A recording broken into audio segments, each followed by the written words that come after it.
boleh ceritakan ide awal membuat film ini tuh seperti apa sih awalnya? Oke. Ide awalnya. Ide awalnya mungkin seperti yang tadi dibahas tuh sebenarnya yang simpel. Kami tuh ngerasa, kami ini punya anak kecil, ngerasa bahwa kita tuh belum punya banyak pilihan.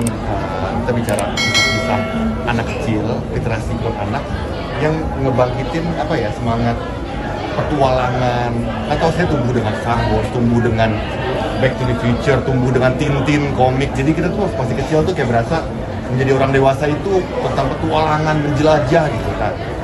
Gak tau, saya pribadi merasa tidak terlalu banyak pilihan untuk anak-anak. Nah, jadi apalagi Indonesia ya, saat itu gagasannya yuk kita bikin sesuatu yuk yang bisa apa ya, atau buat saya tuh bangsa yang besar itu tuh adalah mimpi anak-anaknya gitu loh.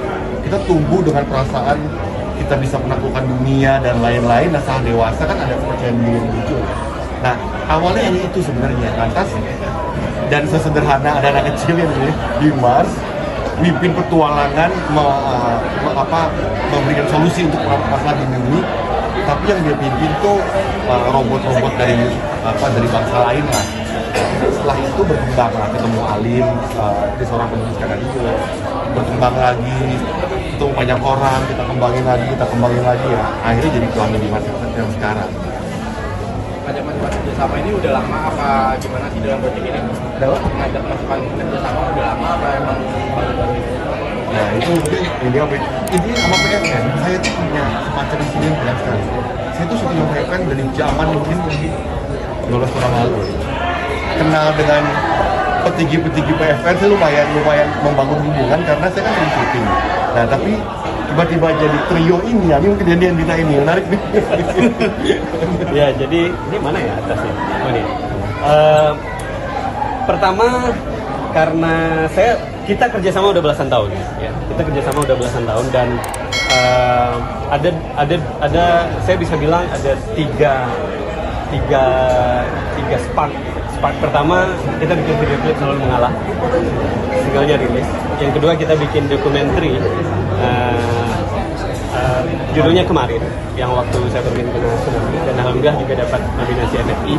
Dan yang ketiga project ini bertiga juga. Nah kenapa ini bisa terjadi? Sebetulnya kita semua nggak nyangka juga bahwa ternyata Pak Ivan yang ditunjuk jadi direktur PFN.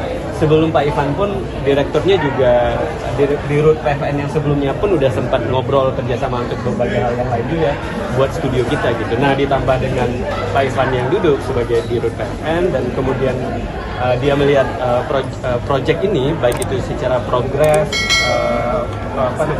hasil dan dan standpoint dia dari sisi apakah ini masuk ke dalam kategori project yang PFN bisa masuk atau enggak. Nah ini itu keputusan objektif dari Pak Ivan sebagai diri PFN yang mewakili yang menjadi wakil dari pihak negara gitu. Nah kenapa bisa kerjasama? Karena projectnya sendiri yang memang jadi magnet, bukan sebatas kita kenal gitu ya, bukan sebatas kita kenal karena dia melihat projectnya.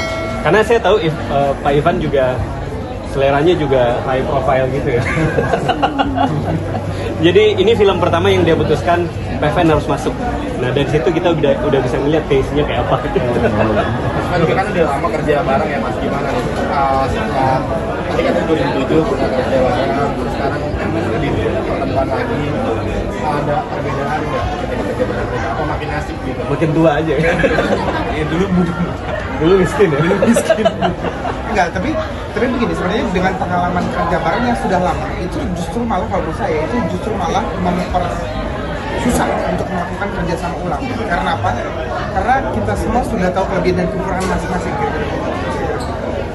Jadi benar-benar kerjasama ini ya bukan hanya didasari oleh kelebihan kita yang saling lama kenal, tapi secara project memang bagus. Dan maksudnya balik lagi bahagia banyak sekali. Kalau boleh sedikit flashback ke belakang gitu, saya pertama kali saya syuting video klip sebagai musisi itu tahun 2007. Itu sutradaranya ya Mas Budi Govan dikasih set di Chinatown jadi Bruce Lee ya. Ya minimal gue ngerasa kayak waktu itu ya saya menjadi anak band kan untuk menghindari profesi yang ditakdirkan untuk orang-orang yang bermuka oriental gitu ya. Biar nggak jadi pedagang gitu. Tapi malah di video klip Upi pikir itu set kampung lu. malah dikasih set yang oriental banget. Mas Dendi kan kebetulan memang manajer Seventeen juga. Jadi ya ini menyenangkan. Tapi waktu itu cara meyakinkan banyak orang bahwa video itu bakal terrealisasi. Awal itu seperti apa sih susahnya? Dan yang kedua mungkin buat Upi dan Mas Denny kan budget animasi kan 30-40 miliar standarnya. Untuk itu tuh lebih atau mungkin di bawah itu sih kan kalau disebutin mau nyebut itu berapa? Iya, udah pasti enggak. Ya, kisarannya aja jangan sampai. Makanya dikasih ininya, dikasih patokan. Yang itu bisa. Saya tuh nggak berusaha mention orang sebenarnya. Nggak tahu, saya tuh mencoba jadi orang yang terukur sebenarnya dulu ya. Jadi bikin apa-apa tuh terukur. Tapi saya adalah orang yang dari dulu emang paling nggak suka kalau mimpi saya tuh diredam. Artinya bahasanya tuh orang realistis. Buat saya kreator atau seniman industri itu harus punya mimpi besar. Even industrinya mengatakan A, ya kita harus bisa melampaui mimpi itu buat saya pribadi. Mungkin keyakinan saya pada apa yang saya buat kebetulan kenanya ini ke mereka nih gitu.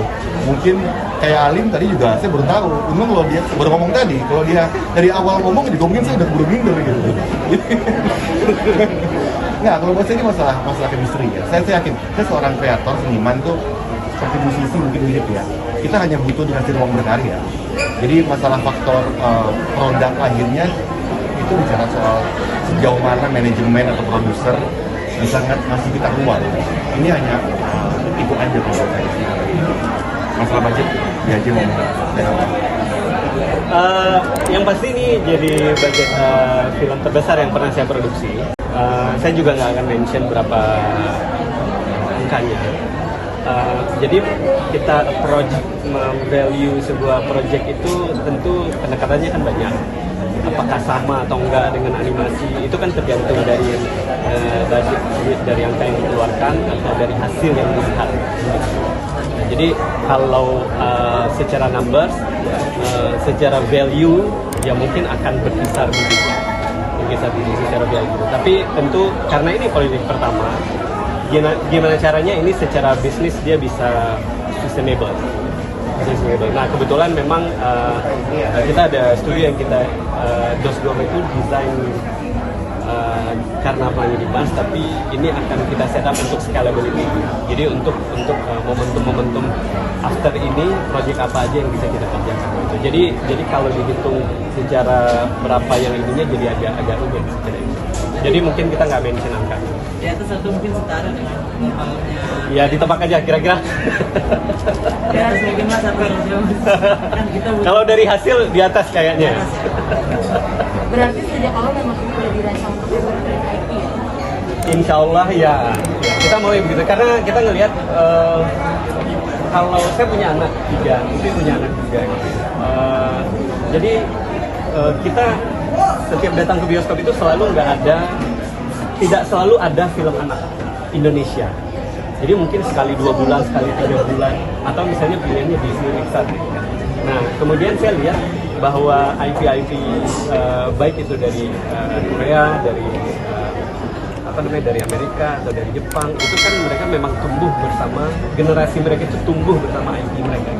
Nah, kita memang membayangkan itu yang mau kita coba tawarkan. Kita harap ini dapat respon positif dari anak-anak Indonesia agar IP-nya bisa tumbuh dan besar bersama kita dan anak-anak kita.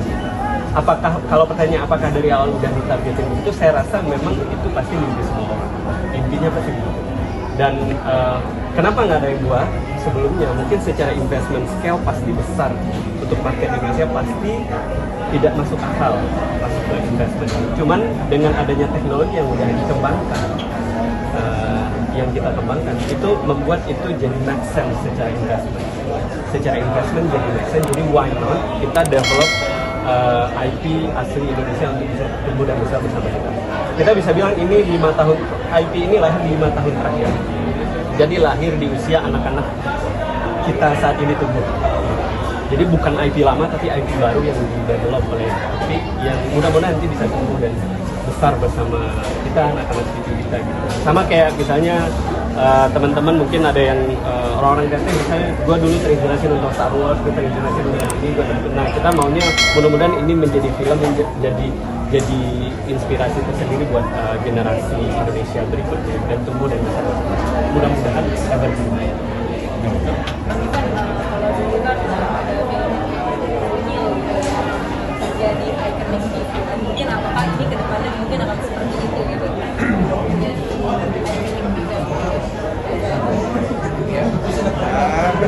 Ya insya Allah.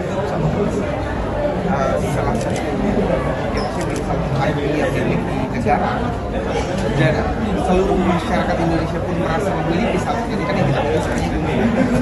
Dan ini yang saya coba bangkitkan dan hidupkan di FX sekarang. Cuman yang balik lagi memang semua harus melalui proses.